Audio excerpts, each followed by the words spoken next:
করে যাচ্ছিল, তখন লক্ষণ ঠাকুর তার বাম হস্ত ধরেছে, ডাক দিয়ে বলছে, মা তুমিও ক্লান্ত, আমিও ক্লান্ত, এসো এই বৃক্ষের নিচে একটু জিরিয়ে নেই।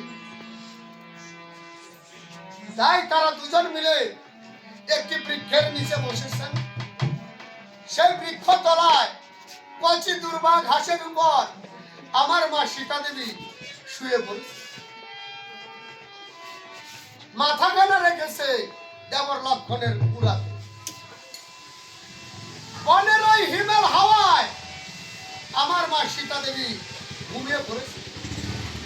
লক্ষণ ঠাকুর তাকিয়ে থাকে, এই তো আমার সুবর্ণ সুযোগ যায়। মা যদি ঘুম থেকে জেগে ওঠে তাহলে আর আমার মাকে বনবাসে দেওয়া হবে না, এখনই আমার সুবর্ণ সুযোগ। তাই লক্ষণ ঠাকুর কি করেছে, মায়ের মাথা খালি ধীরে ধীরে নামিয়ে দিয়েছেন মাটি।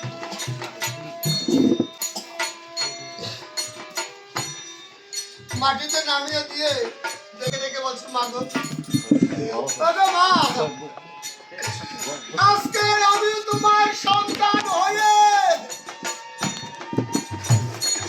তোমাকে বিনা দোষে দিয়ে যাচ্ছি বনবাসে। মা তুমি যদি পারো আমাকে ক্ষমা করে দিও, কেননা মা আমি যে দাদার আটকা পরিবার করে আজকে তোমাকে বনবাসে দিয়ে যাচ্ছি। মা তুমি যদি পারো আমাকে ক্ষমা করে দিও, মা তুমি যদি পারো আমাকে ক্ষমা করে দিও। ভগবানের হিংসা জানোয়ার পশু পাখি গো, ভগবানের খবর লবা তোমরা আমার মাকে রেখে দেখো। ভগবান ভগবান বিদায়, ভগবান